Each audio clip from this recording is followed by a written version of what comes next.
Сәлем, қайырлы күн достар.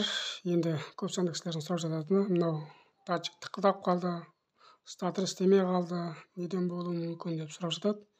Енді бұл датчиктің ролі статорға прямой ток қосып беру. Бұл көбінесе аккумулятор арқылы жұмыс жасайтын болғандықтан ең алдымен аккумуляторды белгілеп алайық. Мынаны аккумулятордың плюс деп алайық бір жағын. Енді бір жақпасын аккумулятордың минус деп алайық. Енді бұл плюстан шыққан тоқсын бірден осы датчиктің бір құлағына келеді. Қызыл тоқсын мына құлаққа келіп жалғанады. Осыдан кейін осыдан шыққан тоқсын екінші басына жалғанады да екінші басынан қара тоқсым арқылы мына статорға келеді.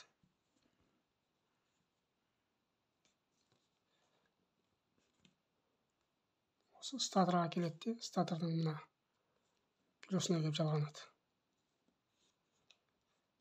Мына үстіндегі плюсқа келіп жалғанады, мына қара тоқсым. Ал енді бұндағы минусымыз мына аккумулятордың бір құлағына жалғанған дұрыс.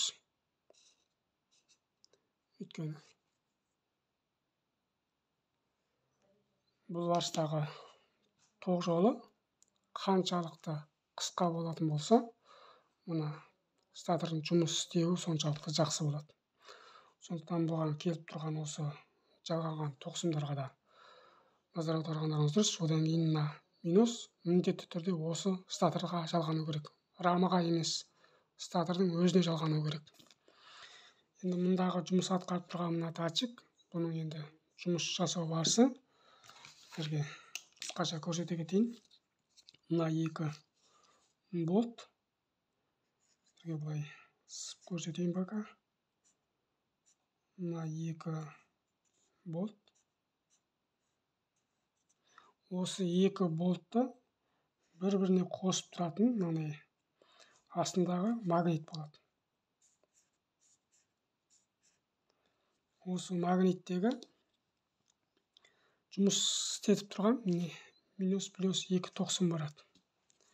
Яғни біреуі плюс, енді біреуі минус. Осы екі тоқсын келіп тұрады.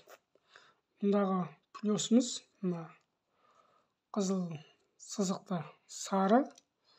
Бұл плюс болып келеді де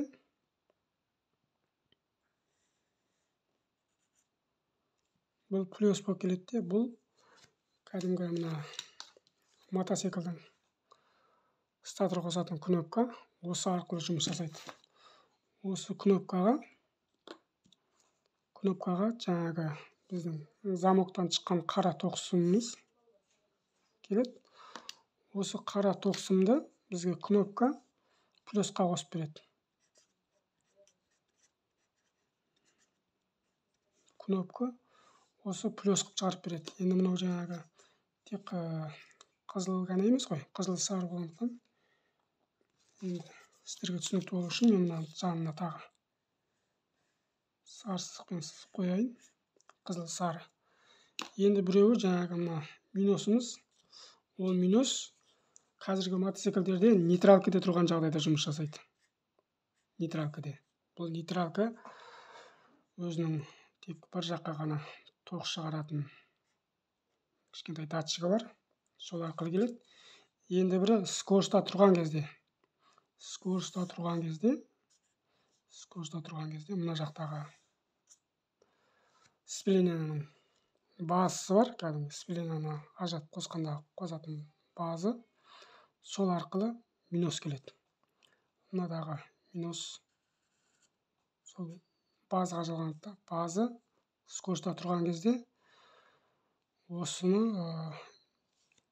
жұмыс жасау үшін минус ажыратып береді. Яғни сцепленияда жасайды.